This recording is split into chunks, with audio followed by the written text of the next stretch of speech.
الحمد لله نحمده ونستعينه ونستغفره ونؤمن به ونتوكل عليه ونعوذ بالله من شرور انفسنا ومن سيئات اعمالنا من يهده الله فلا مضل له ومن يضلل فلا هادي له ونشهد ان لا اله الا الله وحده لا شريك له ونشهد أن محمدا عبده ورسوله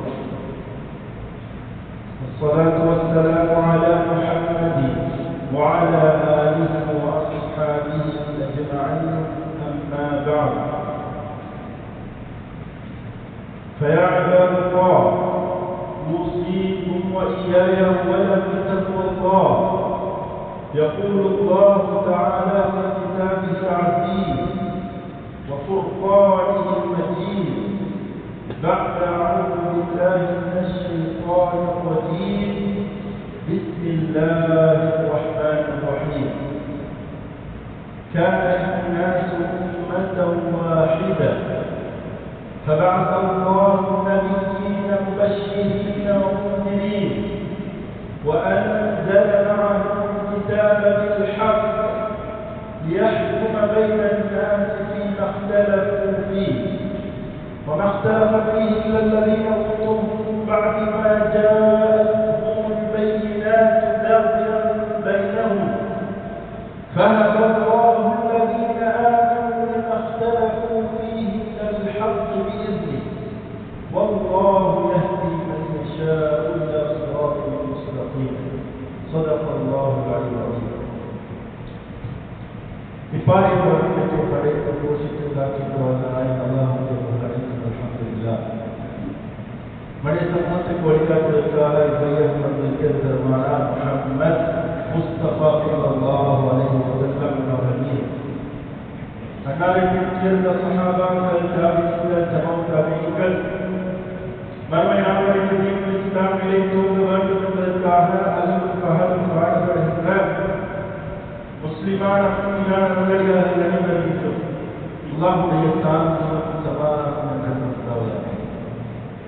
புனித ஜும்ஆவை நிறைவேற்றுவதற்காக அல்லாஹ்வுடைய மாளிகையை அல்லாஹ்வுடைய நியத்தோடு கூடியிருக்கும் இஸ்லாமிய சகோதரர்கள் எங்களுடைய உயிராக சீர் பெற வேண்டும் என்பதற்காக எந்த விடயங்கள் எல்லாம் அதற்கு தகுந்த என்று தீர்மானித்து அவற்றை எடுத்து நடக்கும்படி அல்லாஹ் அவர்களுக்கு ஏவல் பிறப்பிக்கப்பட்டுள்ளதோ அவற்றை இயன்றாலும் இவையெல்லாம் எங்களுடைய வாழ்க்கைக்கு மறுபடியும் எங்களை நஷ்டத்திற்கு தள்ளக்கூடிய விடயங்கள் என்று அவனால் தீர்மானிக்கப்பட்டு அவற்றை விட்டு தவிர்த்து வாழ்ந்தவர்களுக்கு தடை கட்டளை பிறப்பிக்கப்பட்டிருக்கின்றதோ அந்த விடயங்களை முற்றுமுழுதாக தவிர்த்து விலகி ஒதுக்கி வாழ்மாறை முதலில் அறியவிடக்கும் அப்பா அப்பாவுக்கும் வசியத்தும் நசீகத்தும் செய்து கொள்கிறோம். அன்பார்ந்த இஸ்லாமிய சகோதரர்களே, அல்லாஹ் நல்லடியார் அல்லாஹ்வை எங்களுடைய ரப்பாக ஏற்று அவனுடைய வழிகாட்டலை அவன் வழங்கிய அந்த தூதரை எங்களுடைய ரசூலாக ஏற்று எங்களுடைய சொந்த கால வாழ்வை சுவர்க்கத்தை எதிர்பார்த்து வாழ்ந்து கொண்டிருப்போம். இந்த வாழ்வில் சத்தியம் என்று ஒன்றை கூற முடியுமாக இருந்தால், உண்மை என்று ஒன்றை கூறமாக முடியுமாக இருந்தால், நிச்சயம் என்று ஒன்றை கூற முடியுமாக இருந்தால், அது அல்லாஹ் அவன் சம்பந்தப்பட்ட அவன் ஏற்படுத்தியிருக்கின்ற விடயங்கள். அல்லாஹ் தஆலா சத்தியமானவன், உண்மையானவன், நித்தியமானவன். அவனோடு தொடர்புபட்டவை சத்தியமானவை. அவன் இந்த உலக வாழ்க்கைக்காக செய்திருக்கின்ற ஏற்பாடுகள் சத்தியமானவை.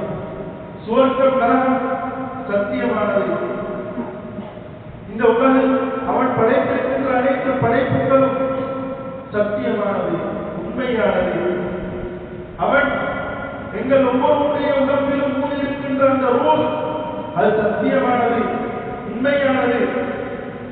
அவன் எங்களுக்கு வழிகாட்டுவதற்காக அனுப்பி வைத்த வேதங்கள், அதில் குறிப்பாக இறுதி வேதம் இந்த குர்ஆன் சத்தியமானது, உண்மையானது.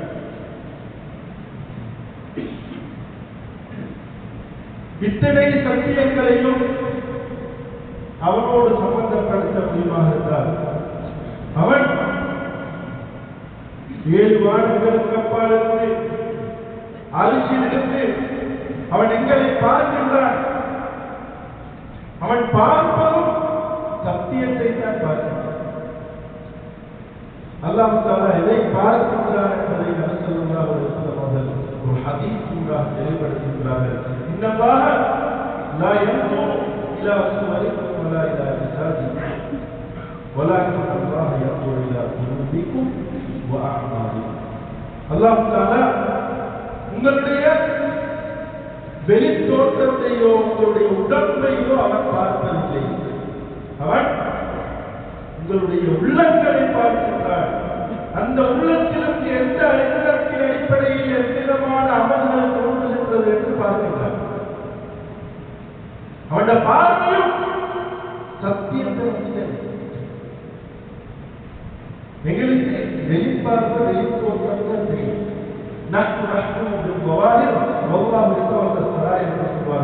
நாங்கள் மனிதர்கள் வெளியான விளக்கங்களுக்கு தான் தீர்ப்பு கொடுப்போம். அல்லாஹ் மாத்திரம்தான் உண்மையை அறிந்தவர். உண்மையை அறிந்தவர் உள்ளத்தை அறிந்தவர். உண்மை உள்ளத்தில். நான் ஒன்றை பார்த்து சிரிக்கிறேன், அந்த சிரிப்பு உண்மையானதா பொய்யானதா என்பது எனக்கு தெரியும். அடுத்தது படைச்சு அவன் நான் பள்ளிக்கு வர, நான் 5 நேரம் தொழுக, நான் எல்லா விதமான நல்ல காரியங்களையும் செய்தேன். ஏற்ற இபாதத்து விஷயங்கள் எல்லாத்தையும் மனிதர்கள் பார்த்து என்னைய பற்றி ஒரு முடிவு தருவாங்க, நல்ல வணக்கவாளி. ஆனா படைச்ச ரப்புக்கு தெரியுமா உண்மையான வணக்கவாளியா அல்லது அவரிடம் குறைபாடு? அவன் உள்ளங்களில் அலீமும் விதாத்தில் புது எங்கள் எல்லாருக்கும் தெரியும் எங்க உண்மையிலும் உள்ளத்தில் அந்த உண்மையை, அந்த சத்தியத்தை ஊடுருவி பார்க்க முடியுமான ஒருவன் தான் அவன் பார்க்கிறான் சத்தியத்தை. இந்த எல்லா விடயங்களையும், இந்த எல்லா உண்மைகளையும் பொதிந்த ஒரு சித்ராவோடு தான் இந்த மனிதன் உலகத்தில் பிறக்கின்றான். அவன் அவன் அப்ப ஏற்ற நிலையில தான் பிறக்கிறான். அல்லாஹ் ஒவ்வொன்றாக ஏற்ற நிலையில தான் பிறக்கின்றான். அந்த சித்ரா அவன் இருக்கின்றது. எந்த அளவுக்கு என்றால் ஒவ்வொரு மனிதனுக்கும் எது நலவு, எது கெடுதி, எது சரி, எது பிழை, எது நன்மை, எது தீமை, எது பாவம், எது நலவு என்று அவனது உள்ளத்திற்கு தெரியும். அலிஸ்மு மா ஹாக ஃபில் நஃப்ஸ் வ தரத்தத ஃபில் ஸத்ர்.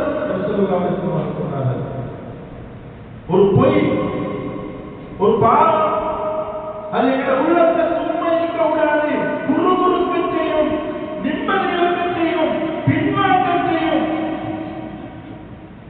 அதுதான் பாவம். பாவம் என்றால் எங்களை உள்ள இயல்பாக அதுக்கு பின்வாங்கும், பயப்படும், செய்யறதா இருந்தாலும் யாரும் தானாக செய்ய பார்க்கும்.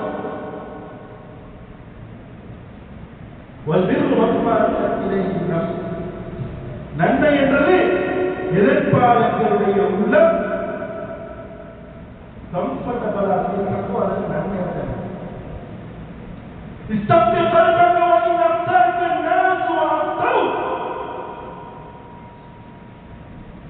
உனக்கு எத்தனை பேர் எந்த பத்துவா இருந்தாலும் நீ போய் உங்க உள்ளத்துல போய் பத்துவாவை கேள்வி சொல்றாங்க. ஏண்டா உள்ளம் இந்த மனசாட்சி அது எனக்கு சரியத்தான் சொல்லிட்டேன். நாங்க மனசாட்சி வாழ என்று சொன்னத யாருக்கிட்ட யாரும் பேசி பத்துவா கொடுக்க பார்க்கல, அதை ஏழு மணி சொல்லுங்க. தெரியும். எவ்வளவு அழகான மனசு.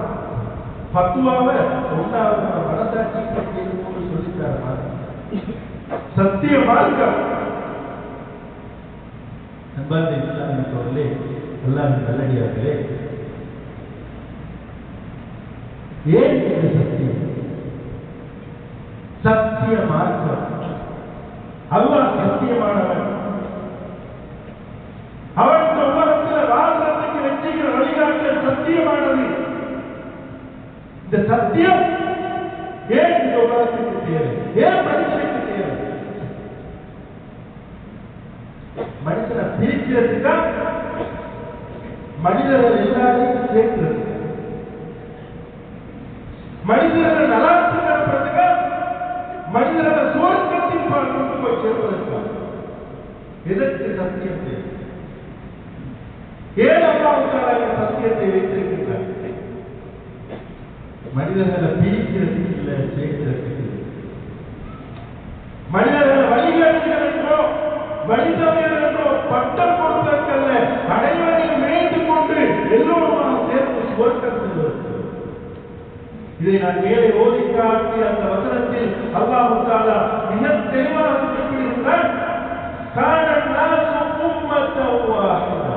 மனிதர்கள் அவர்கள் ஒரே உம்மத். அப்படித்தான் அல்லாஹ் தஆலா மனிதர்கள் ஆக்கியிருக்கிறார். ஃபபஅஸல்லாஹு நபிய்யீன முபஷ்ஷிரீன வ முன்திரீன். அவனை காலத்துக்கு காலம் சமூகங்களுக்கு தேவைக்கேற்ற வழிகாட்டத்துக்காக நபிமார்களையும் தூதுவர்களையும் நற்செய்தி சொல்பவர்களையும் எச்சரிக்கின்றவர்களையும் அல்லாஹ் தஆலா அனுப்பி வைக்கிறார். வஅன்ஸல மஅஹுல் கிதாப். இதோட கொடுத்து அனுப்புறார். வேதத்தை வழிகாட்டலை கொடுத்து அனுப்புறார். எதற்கான வழிகாட்டல் என்றால் வஅன்ஸல மஅஹுல் கிதாப பில் ஹக். சத்தியத்தை, உண்மையை தன்னகத்தை கொண்ட அந்த வேதத்தை, அந்த வழிகாட்டலை அவனுக்கு தரப்படுறார். சத்தியங்கள், சத்தியத்தை தான் கொடுத்து அனுப்புறார். என்னத்துக்கு? என்னத்துக்கு?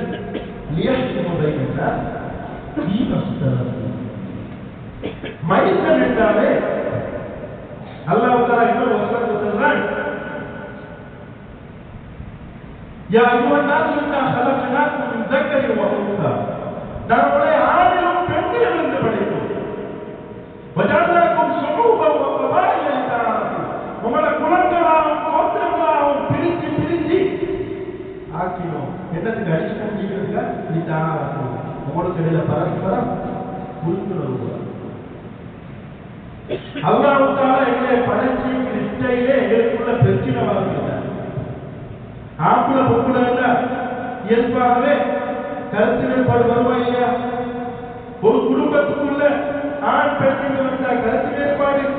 ஒரு ஊர் என்ற வகையில ஒரு ஊருக்கும் இன்னொரு ஊருக்கும் கருத்து வேறுபாடு. ஒரு நாட்டுக்கும் இன்னொரு நாட்டுக்கும், ஒரு குடும்பத்துக்கும் இன்னொரு குடும்பத்துக்கும், ஒரு சமூகத்துக்கும் இன்னொரு சமூகத்துக்கும், இப்படி எல்லாம் பிரிச்சு வச்சிருக்கிறது. எல்லாரும் ஒரே விஷயத்தை ஏற்றுக்கொள்ளணும், ஒரே மாதிரி யோசிக்கணும், ஒரே மாதிரி வாழணும் இல்லை. எல்லாருக்கிட்ட வித்தியாசமான நடைமுறைகள் இருக்கும். ஒவ்வொருத்தருக்கு மேலே முரண்பாடுகள் இருக்கும். சத்தியம் என்னத்துக்கு தெரியுமா? எல்லாரும் முரண்பாடுகளை விட்டுட்டு இதுதான் சரி என்று ஒன்றுக்கு வாழன்றதுக்காக அவ்வளோ வேறுபாடுகளை வச்சுக்கொண்டு எல்லாரும் சேர்ந்து ஒரு இலக்கிற்காக பயணிக்கிறதுக்கு தான் இந்த சத்தியம்.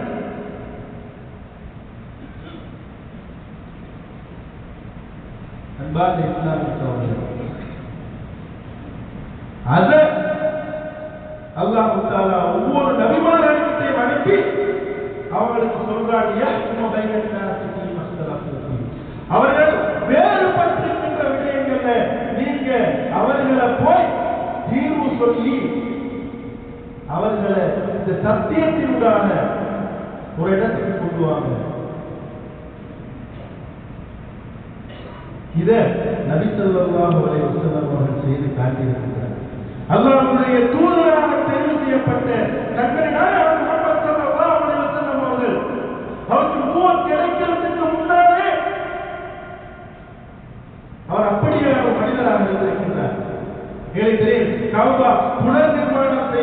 வைத்த அந்த பொழுதில் ஒரு பெரிய பிரச்சனை ஒன்று வருகிறது. எல்லாம் கட்டி பிடிச்சாச்சு. ஹஜருல் அஸ்வத் கல்லை தூக்கி அதுக்குரிய இடத்துல வைக்கிறோம். யார் வைக்கிற என்ற பிரச்சனை ஒரு சின்ன மட்டத்தில் தொடங்கி அது எந்த அளவுக்கு வந்து நிற்கிறதுன்னா பிரச்சனையாக நிற்கிறது. குடும்பங்கள், கோத்திரங்கள், தலைவர்கள் ஒவ்வொருத்தரும் நிற்கிறாங்க. நான் தான் வைக்கணும், எங்களுக்கு மட்டும் வைக்கணும், இது எங்களுக்குரியது, எங்களுக்கு அந்த கண்ணியம். வாழ்வெட்டு என்ற அளவுக்கு போற சந்தர்ப்பத்தில் எல்லாரும் சேர்ந்து முடிவுக்கு வராங்க. ஒத்தர நீதிபதியாக தீர்ப்பெடுப்போம். யார் அந்த நீதிபதி? அதிலே ஒரு முடிவுக்கு வராங்க. யார் சபாவுடைய வாசலினால முதலாவதாக வெளியே வருகின்றாரோ அவரை நாங்கள் எங்களுக்கான நீதிபதியாக. யார் வர? கண்மணி நாயகம் அவர் அந்த டைம் நுபுவத் வழங்கப்பட்டதிலே இருக்கல. அவரே இந்த உம்மத் என்று அல்லாஹ் தஆலா சொல்லி இருக்கின்ற அந்த உம்மத் என்ற விஷயத்தை விளக்கினவராக அந்த காலத்தில் இருந்தாரு. அதனால்தான் அல்லாஹ் தெரிவு செய்யப்பட்டிருப்பார். வந்து நான் தான் வந்தால் நான் தூக்கி வைக்கிறேன் சொல்லி அவர் தூக்கி வைக்க போகிறது. இதுக்காக வேண்டி சண்டை பிடிச்ச அவ்வளோ கோத்திரங்கள தலைவர்களையும் எடுக்கிறாரு. எல்லாருக்கும் முன்னால அவருடைய சாலை விரிக்கிறாரு. அவருடைய கையால ஹஜ்ருல் அஸ்வத் கல்லை தூக்கி அந்த சாலையில வைக்கிறாரு. போட்டி போட்டு அவ்வளோ தலைவர்கள்கிட்ட சொல்றாரு, சாலையில ஓரத்தை எல்லாரும் பிடிங்க, எல்லாரும் சேர்ந்து தூக்குங்க. எல்லாரும் தூக்கி கொண்டு போயிட்டு அந்த இடம் வந்தா நபி அவங்க தூக்கி வைக்கிறார்கள். எல்லாரும் ஏற்றுக்கொண்ட மிக அழகான அனைவரையும் ஒன்றுபடுத்திய இரத்தம் சிந்துவதை தடுத்த மிக அழகான துல்லியமான சத்தியமான ஒரு வழிகாட்டல் முடிவாக அது அந்த நேரம் இருந்தது. பெரிய ஒரு இரத்த கலைவரம் தவிர்க்கப்பட்டது.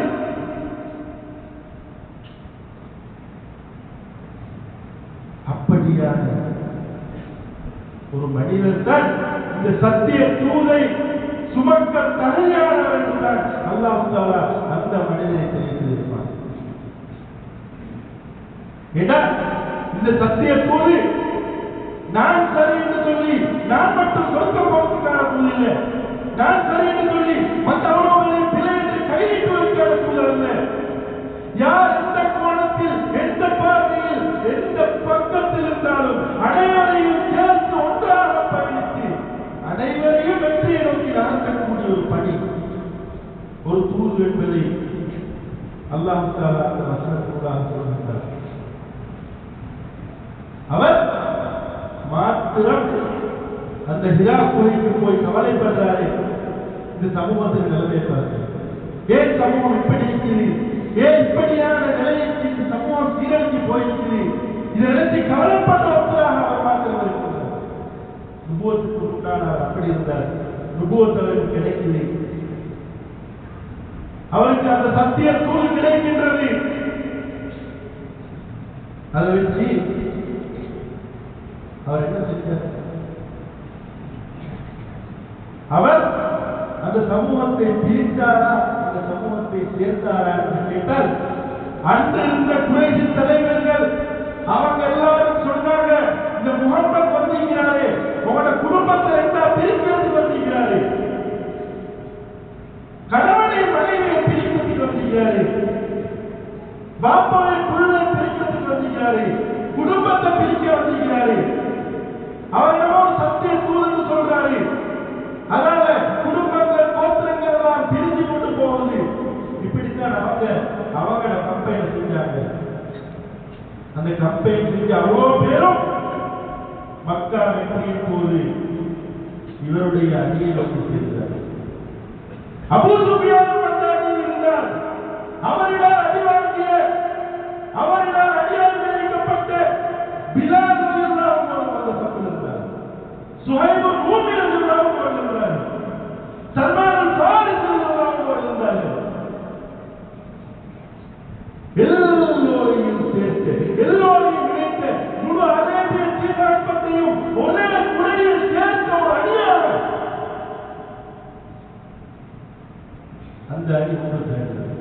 இந்த சத்தியத்தை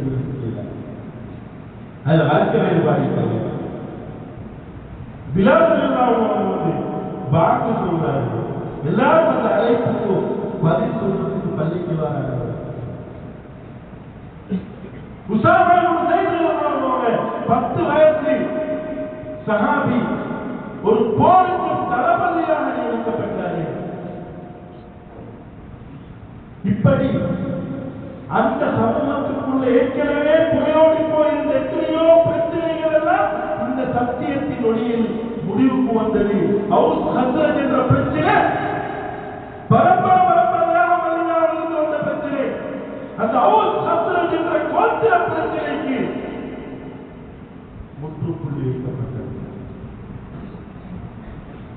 எல்லோரும் சகோதரராக பார்த்தார்கள். மக்காவாசிகள் மதீனாவாசிகள் ஹிஜ்ரத் செய்து வந்தவர்கள் மதீனாவாசிகளோடு சகோதரர்களாக மாறினார்கள். இதெல்லாம் வரலாறு, இந்த சத்திய தூணி வரலாறு. அதை இந்த உலகத்தில் நபி ஸல்லல்லாஹு அலைஹி வஸல்லம் நிலைநாட்டி காட்டிய வரலாறு என்று நபி அவருடைய காலத்துக்கு பிறகும் இந்த சத்தியம் நிலைத்திருந்தது. அதால இந்த வேறுபாடு அளிக்கிறது. உமர் ரலியல்லாஹு காலத்தில் எகிப்து வெற்றி கொள்ளப்பட்டது. அம்ர் இப்னு ஆஸ் ரலியல்லாஹு அவர்கள் வெற்றி கொண்ட அந்த தலைவரியாக இருந்தார்கள். எகிப்தில் வெற்றி கொள்ளப்பட்ட அந்த பூமியில அதற்கு பிறகு அழகான மாற்றங்கள் வர தொடங்குது. ஒரு போட்டி ஒன்று நடக்குது, குதிரை பந்தய போட்டி. அந்த பந்தய போட்டியில கலந்து கொள்றதுக்காக வேண்டி கவர்னர் மகனும் வராரு. அப்துல்லா அம்ர் இப்னு ஆஸ் அவர்களோட மகன் வராரு. அதே போட்டியில பங்கு பெற்றதுக்காக அந்த எகிப்துடைய பூர்வீக குடியைச் சேர்ந்த கிபத்தியின ஒரு மனிதர் யார் தெரியுமா? அதற்கு முன்னால் ரோமர்களுடைய ஆட்சியில் மிருகம் என்ற அளவுக்கு கூட அவர்களுக்கு மதிப்பு வழங்கப்படவில்லை. அந்த அளவுக்கு கீர்த்தனமாக நடாத்தப்பட்ட வர்க்கத்தினர். இன்றைக்கு இந்த மார்க்கம் சத்தியம் கிடைச்சதால அவர் எந்த இடத்துக்கு வராரு? கவர்னர் மகனோட சமனாக நேருக்கு நேர் நின்று போட்டியிட்ட லெவலுக்கு அவருக்கு இடம் கிடைக்குது. எந்த வேறுபாடும் இல்லாம இடம் கிடைக்குது. சரி, போட்டி நடக்குது. போட்டியில கடைசி நிமிஷத்துல கவர்னர் மகன் நிகழ்ச்சி இவர் முன்னுக்கு வராரு. கவர்னர் மகனுக்கு கோபம் வந்துட்டு நேற்று யாருக்கிட்ட அடிமைப்பட்டிருந்தார்கள், இன்னைக்கு எங்களோட நேருக்கு போட்டி போட்டது மட்டும் இல்லாம நிறைய முயற்சி வெற்றி பெற்றுட்டாங்க சொல்லி கையில் இருந்த சவுக்கானவர் போட்டு அடிமை கொடுத்தாரு. அந்த அடியின் வழி 1000 மைலுக்கு அப்பால் நடந்து மதீனாவுக்கு வரவிட்டது நீதி எடுப்பதற்காக. இந்த சத்தியம் அவர்களுக்கு கொடுத்த உணர்வு. நீதி உலகத்தில் கிடைக்கிறதுக்கான இடம் இருக்குது. அங்க போனா நீதி கிடைக்கும் என்ற நம்பிக்கையில வாராது. தன்னுடைய நீதியை பெற்ற நிலையை திரும்பி போறார். இந்த சத்தியம் எல்லாரையும் சேர்த்து அவங்களோட ஊரு, அவங்களோட நாடு, அவங்களோட கலாச்சாரம், அவங்களோட இனம் எல்லாத்துக்கும் வந்தால அவங்களை சத்தியம் அப்படி எல்லோரையும் இணைக்கக்கூடிய இந்த சத்தியம் எதுவாக இந்த மனிதனுக்கு அல்லாஹ்வுக்காக வச்சிருக்கிற சத்தியம் அது எதுவாக எல்லாரையும் ஒன்றிணைக்கக்கூடியதான் சத்தியமாக இருப்பார். அது கட்டாயமான எல்லோருக்கும் விருப்பமான ஒன்றாக எல்லாரையும் ஏற்றுக்கொள்ளத்தக்க ஒன்றாக இருக்கும். மனிதனாக பிறந்த அத்தனை பேரும் ஏற்றுக்கொள்ளக்கூடிய ஒன்றாக இருக்கும்.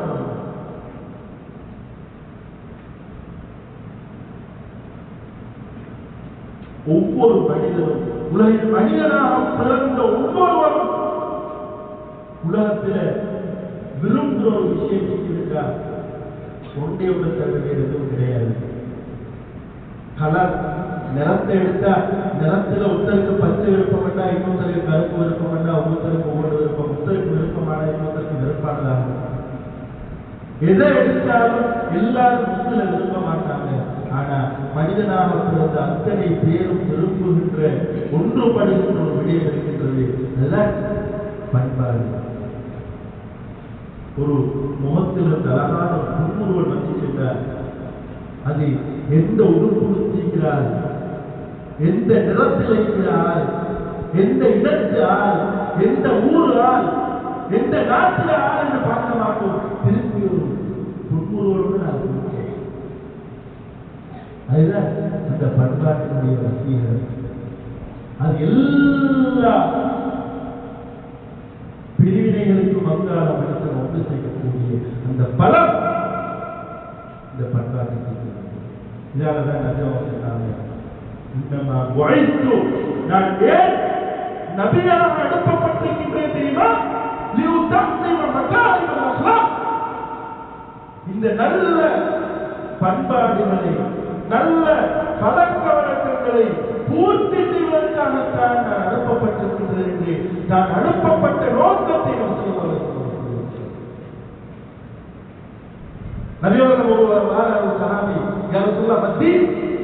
மார்க்கம் என்றால் என்ன என்று பார்த்து கேட்கிறார். மார்க்கத்தை பத்தி என்னன்னு சரியா சொல்றதுக்கு உலகத்தில் அதிகாரியாக அவர் வந்துள்ளார். அவர் அல்லாஹ்வால் தேர்வு செய்யப்பட்ட தூதர்.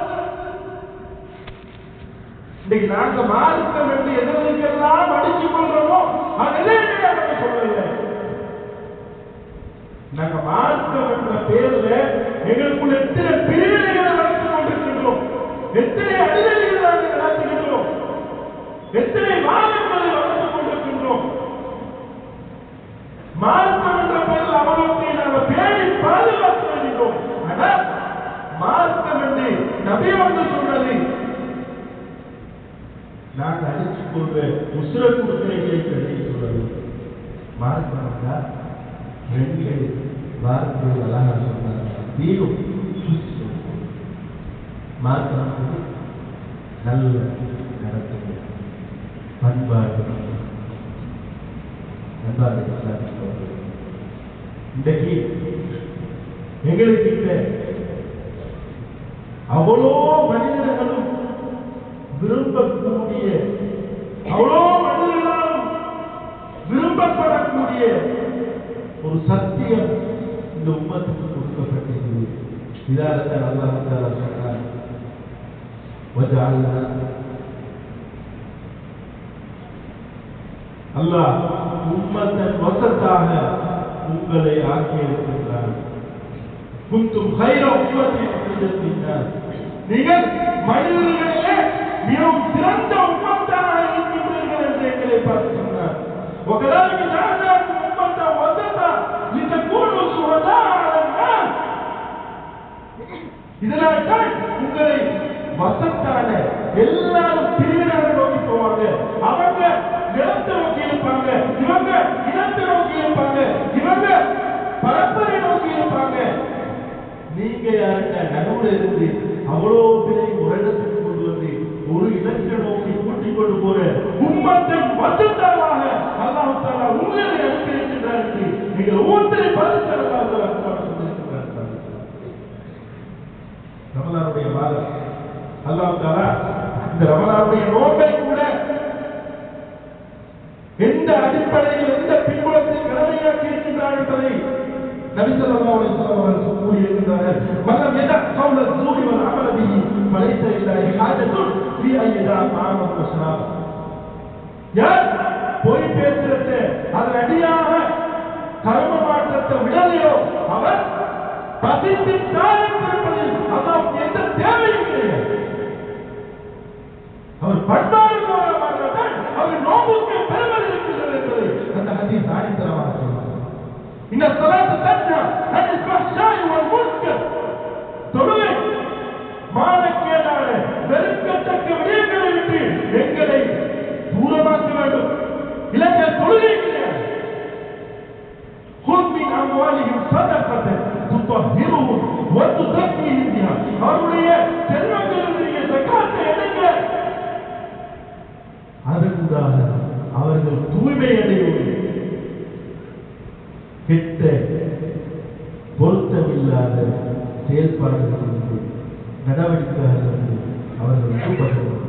இப்படி அல்லாஹ் தஆலா எங்களுக்கு கடமையாக்கிய ஒவ்வொரு இபாதத்துக்கு பின்னாலேயும் ஆன்மீக தலமானங்கள் போன்று பண்பாட்டு விழுமியங்களை எங்களிடம் மாற்றமாக எதிர்பார்க்கின்றனர். எல்லா இபாதத்துகளும் பண்பாடுகளின் மாற்றத்தை வேண்டியிருக்கின்றவையாக இருக்கின்றன.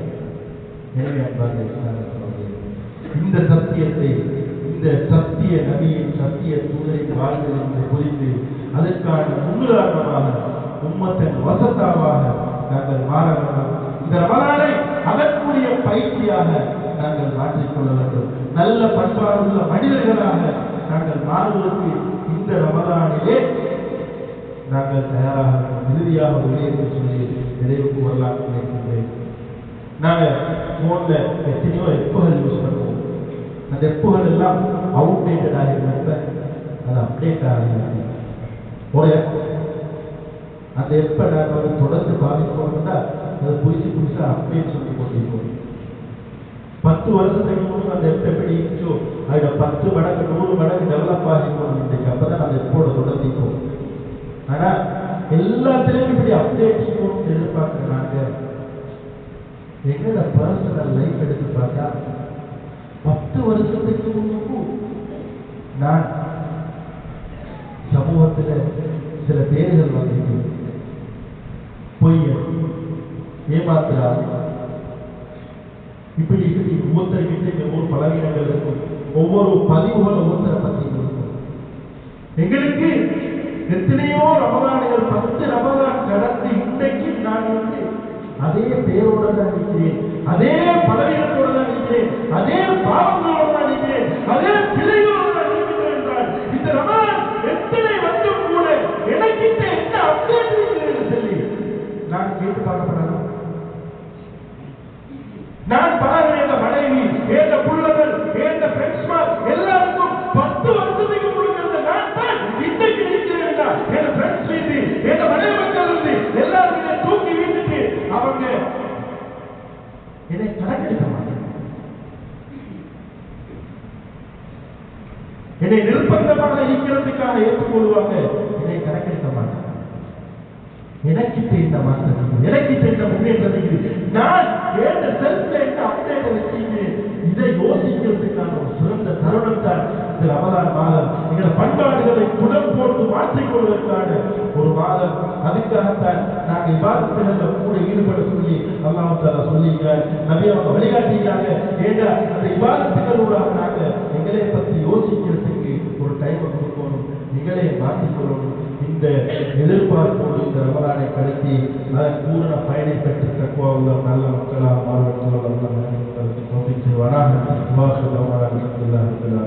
அல்ஹம்துலில்லாஹி ரப்பில் ஆலமீன்.